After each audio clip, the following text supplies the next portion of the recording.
The Song of Summer update has finally arrived, and I'm going to tell you everything there is to look forward to when it comes to the new update and what has already gone into effect and what is still coming down the pipeline.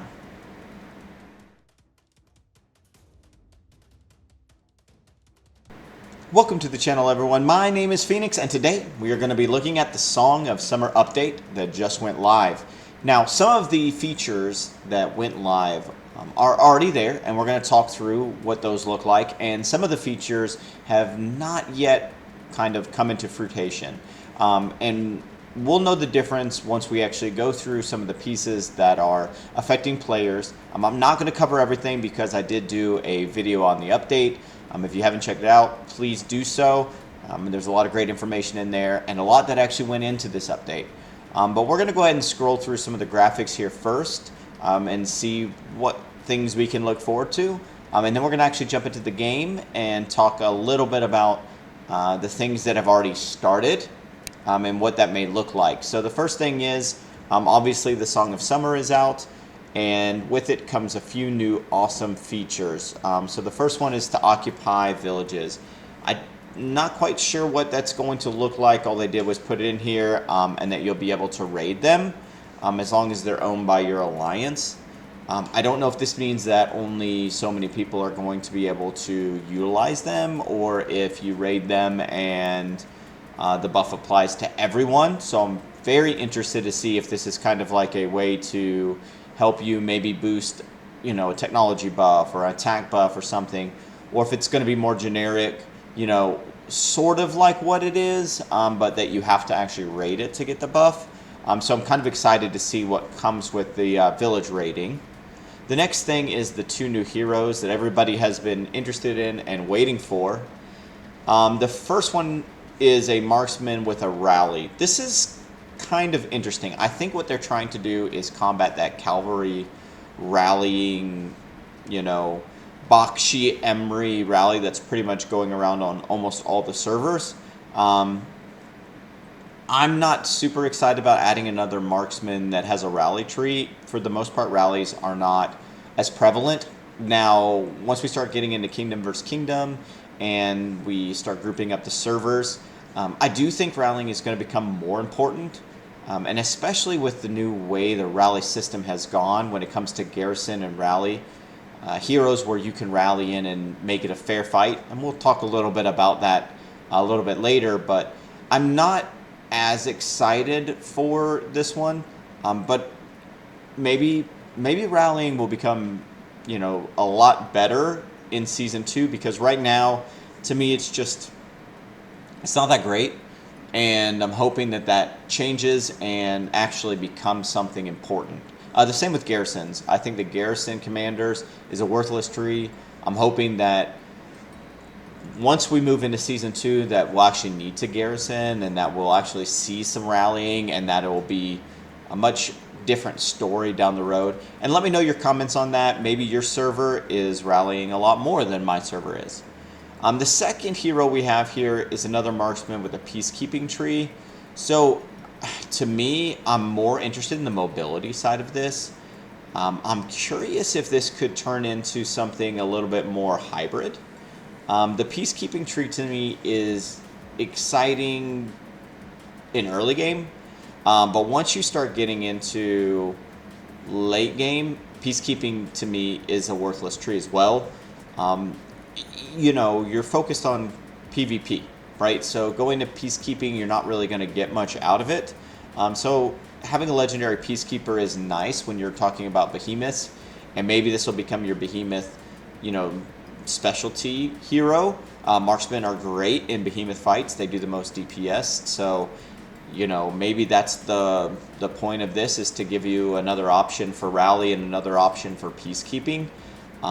But you do have an awesome epic peacekeeping marksman already, so I don't know. I wasn't as excited, but I am looking forward to seeing that mobility tree, because I think that could really make a difference if you were able to have marksmen that could really move around the battlefield and do some damage, because that could change a little bit of the dynamic. Maybe you're not using cavalry as much when they're up in the front, and you're able to kind of use like a hybrid, marksman march that has really nice mobility. So very curious to see those. They are not yet in the game. I was really hoping I have some gold keys ready to go. Maybe I'd get really lucky, but they're not there yet. But I am excited to see them. I'm just kind of hoping that they are a little bit better than I think they may end up being. Another little tidbit is they did a conversation with the characters where they asked questions to the different heroes, and Emery's did respond and say there was going to be 4 new heroes. So I am interested to see the other 2 that drop. I haven't seen anything about them yet. I'm hoping to learn more about them very, very soon. But for right now, it's kind of a mystery. But I do know 2 more are going to be in the pipeline. I'm really hoping, I believe it said that one's going to be flying. I'm really hoping it's going to be a cavalry flying hero. That would be amazing, and I really do think that that's going to make a game changer on what faction you choose. So currently, I think that the Spring Wardens are the best free-to-play option, but I think that you might see some whales in that arena as well, because if they could get flying cavalry, I think that it could actually be really good, because that's their special flying troop, and you could go everywhere, go over terrain, track down people. I'm really interested to see the other 2 that come out. The next thing was the 2 new artifacts. So you do have one cavalry that is PvP and assault. I'm super excited to see Spring Blades. The only thing I don't like is I feel like the cavalry are already some of the best artifacts that are out there. You have the Kingslayer, which is really, really good. I mean, you're talking attack on attack, and if they're under 10%, can just wipe them off the map right then and there, which is really nice. You also have Sorlin's Blade, which gives attack and march speed, and then does damage, which is really nice. You have a Stealth Cloak. You have the ability to teleport. There already are cavalry artifacts out there that are really, really nice. So this one, I'm excited for it. I think it's going to be really good. But I wish that it was maybe like magic. There is the Phoenix Eye, don't get me wrong. But I think there could be, another nice choice there to go in that direction. And then the Rattle Spear, I'm actually really excited for, because I think that the marksmen need another option in the legendary side. There isn't as many options on the legendary artifacts, so I am really excited about this one coming out. I do hope both of them get dropped into the free-to-play side, and that they don't just end up being pay-to-win, especially Forge of Light. While the Forge of Light is great if you want a very specific artifact, you have to do a lot of pulls to really maximize it, and getting these into free-to-play I think is hopefully the way to go on these, but we'll have to wait and see. Please leave a comment, let me know what your thoughts are on these artifacts and what you would have liked to seen. I really do think Magic could have used another one, but I am definitely excited about the marksman side of that. And then if you keep going down, there's going to be Blessing of the Oak. So this is going to be a new avatar frame. I do like the graphics on this one. It's pretty neat. I think that it will go a long way adding different themes and avatar frames. Right now, most of them are based off of Elite Raids, starting factions, things of that nature. So adding some different ones that you can earn as free-to-play or as lower-level power players, I definitely think is always a great option. Personally, I'm not as into the graphics. They don't matter as much to me. Doesn't mean I don't enjoy them, but I know for a lot of people, having avatar frames is really exciting. So I'm excited to see them come into the game. The next one, though, is the Quiz Quest, which is going to be interesting. I don't remember a lot about the storyline. It was so long. I'm not sure how well I'm going to do. I think that you're going to see some cheat sheets out there. after this goes out, and if you wait just a little bit, I think you're going to find the answers to all the questions out there. So I don't know if it's going to be a time, limit, like, hey, you got 10 seconds to answer this question, or if it's going to be like, here's the question, and then you can go find the answer. But I mean, it's going to be nice to see it. I'm curious to see what kind of rewards there's going to be for getting through this correctly. And with 10 questions, I don't think it's going to be too bad. But all it says is to answer questions and just test your knowledge. The Trial of Light. So this is a kill event. So this one's going to be interesting. The rewards don't seem crazy good. I'm interested to see how far that goes. And I do see that there's a difficulty. I'm curious to see what the rewards are going to look like at a higher level difficulty, and how far this actually goes. So is it only going to stop here at this 10,000? Or are these just generic? I'm assuming these are generic and it's going to look a little bit different. But always nice to see new events, fresh events. Any way to get free resources or speed ups or anything, always take advantage as far as you can. Always important to do that. The next one, and I'm actually really excited. I'm not into graphics and stuff, and I talked a little bit about this, how I wasn't as excited in the update, but after seeing this new city theme, I'm pretty excited. The Northern Winds. It's really cool. I don't know, getting into the Royal Rankings event, I'm pretty high in my power, and, it can kind of hinder me a little bit. All I can do is really train troops, and I have some technology and a few buildings I can do. So I'm curious to see how that's going to look, the Royal Rankings event now. But this city theme I really like. I'm really big into this style. So for me, I would really like to get this. I'm hoping they introduce a lot more city themes based off seasons and events. It can definitely change the dynamic a lot. If you do holidays, things of that nature, a New Year's, a Christmas, whatever the case is. If the graphics look like this, I actually think it's going to be a nice addition. And I know some people probably won't like this one, but for me, I really do. And I think it kind of gives you a little bit of personality in the way that you want to play the game. And I think that's important. To keep players involved, you want them to feel like they have some control over it, right? If everything is based off of the alliance you're in and the wars you win and the wars you lose and, whatever the case is, then it can get a little daunting. But if you have a way to customize yourself, I think those little things go a long way. So that was pretty much the gist of the update. They kind of explained some of the main things and the main takeaways. But let's jump back over into the game, and we can kind of take a look at some of the things that have already started and some of the things that have yet to start. The first thing I want to take a look at is that some of your heroes were probably reset. And let me explain why.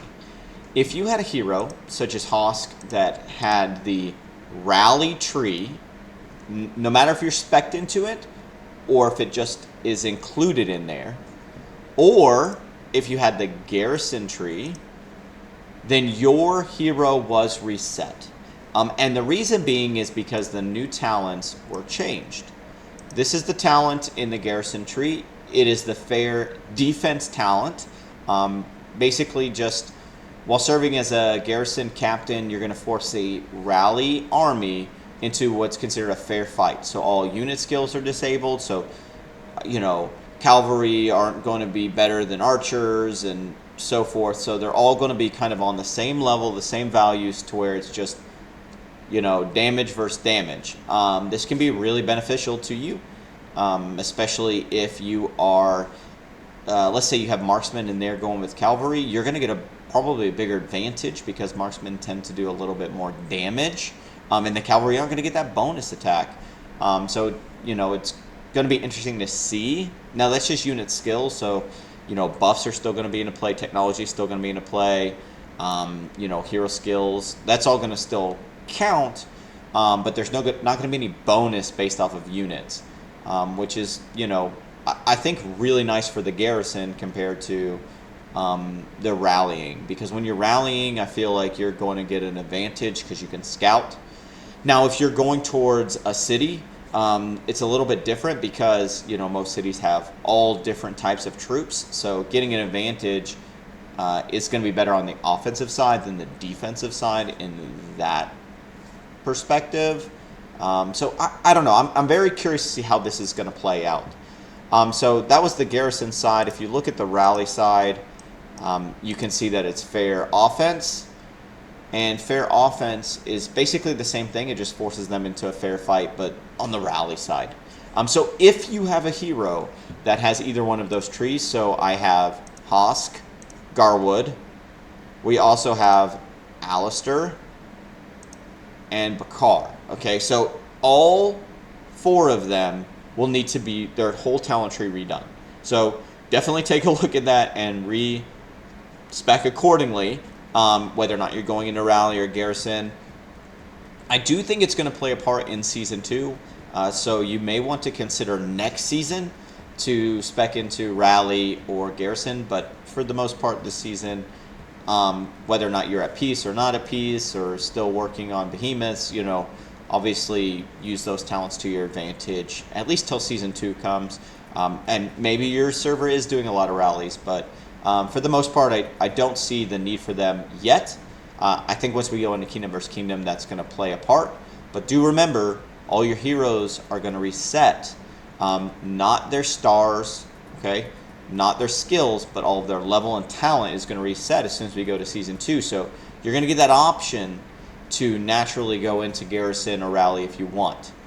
So that's the first thing that did appear when the new update hit live. The second thing I noticed was that you're supposed to get damage or experience through PvP. So far I haven't seen that being the case. I've done some PvP battles. I didn't see an experience. I did do some...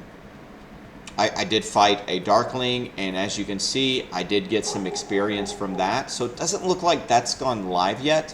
It does say 1+, so maybe that's as soon as the Season 1 ends and where there's that little bit of time before Season 2 starts. Or, maybe it's not going to start until Season 2. But currently, you can still get experience through using your combat power, just hitting Darklings, and you're not getting any in PvP. And I'm not sure why. I thought that was going to go live right then and there. But they did do, where Epic Heroes can go to 5 stars and Legendary can go to 6 stars. And so I'm guessing that when that goes live, which will be in Season 2, they'll also do the PvP. And that's just between 50 and 60.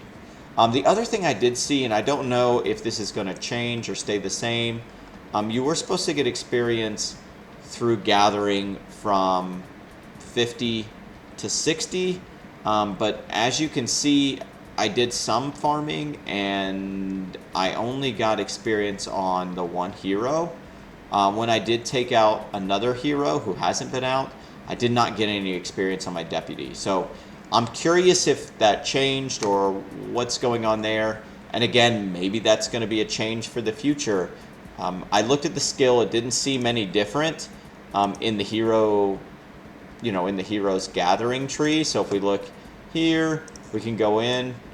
I know that there was some change here. When a legion finishes gathering, the hero receives experience equal to 2%, up to 20,000.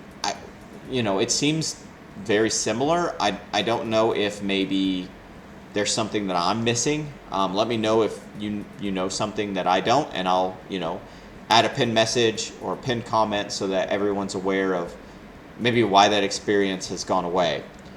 The other thing that went live that I did see was in the Alliance. So if you're an R4 and you're looking at your members, you can go into the rankings, and if you look at the power, you can see a change over the last 24 hours. So for me, I've done some battles, I've lost a little bit of power, but you can also see the gain in power.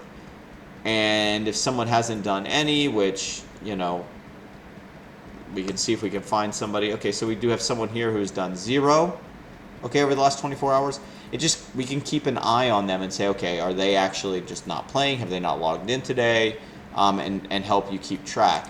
The same goes for merits, so you can see a weekly change. So if you're in the middle of war and someone's not participating whatsoever, you'll definitely be able to come out here and take a look and see, hey, did we gain any merits this week, or are you just not doing anything? Are you not participating? And be able to actually keep an eye on that. It just gives you the option to check, and everything else is pretty much the same. So that's a great way to keep an eye on the alliance and be able to kind of manage it from there. For the most part, that was the main things that I've seen so far from this update. I am really excited to see the 2 new heroes and the artifacts. Again, a little disappointed that they're both marksmen and that have a rally tree and a peacekeeping tree. If the other trees are really awesome, it's not going to matter, right? That's the key. You can just not spec that way. So depending on what the skills are, they could be really amazing. So I am excited to see them, and I do think we need more marksman heroes, with your main ones being Nico and Kanara as far as legendary. But I was hoping, for that flying cavalry legendary hero. That's what I'm really waiting for. Even epic, a flying cavalry right now would be pretty awesome, and I think could definitely make the game a little bit more fun. The last topic I want to talk about when it comes to the update is the Elixir. Yes, the Elixir is the new free healing system in the game, and I actually really like it. So let me talk about the differences between the free healing and the way Elixir works. So the Elixir is a production, so you're going to get a certain amount every single day. So our Elixir production for me is 146,000 per day. That's going to be based off your hospital and any of your prestige that you have. And you use it to heal, sort of like the way free healing worked. The only difference is free healing automatically happened. The bad thing about free healing was that you didn't get to choose what you got to free heal. It did a percentage of all of the units that were in the hospital, no matter what level, no matter what type. But with the Elixir, it gives you the ability to decide what you wanted to heal. So an example, if I wanted to heal, let's say, all of my Wolf Riders, I can actually just select them, and we'll pull back all of them that aren't Wolf Riders.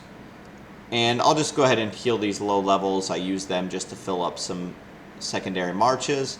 And you can see that I'm only using 1,600 of my Elixir. If you come up to the top, it'll kind of give you that amount that you have and that you can use. So I've got up to 65,000 that I can cap at, so I can use these. So if I use them, boom, this goes down, and it'll continue to go back up, obviously, as I gain more of that Elixir, okay? So it looks like there's a hard cap on it of 65,000 that will be stored, but that I can produce up to 146. So it's kind of an interesting, there's a cap on how you want to do it. So the way to utilize it, in my opinion, is when you get up and get on at, let's say, restart, you want to maximize your healing the whole 65,000 if you can. Let it build back up, maybe 8 hours later, get on, do another batch of healing, and then you'll have your third batch towards the end, right? So whatever is left over. And just kind of use it on a cycle, so that way you're not wasting that production. Now, if you're in the heat of battle, then maybe you're going to be using it a lot. So as it's coming, you're going to use. But you just want to make sure that you're using your Elixir when you need to. Don't waste it. Don't let it get full and it just sit there. It's not going to be worth it. So that is how the new healing system works, and I think it is a great addition to the game instead of the free healing, because you actually get to choose what you want to heal. That's all I have for this update. Please don't forget to hit that like and subscribe button, and I'll see you guys next time.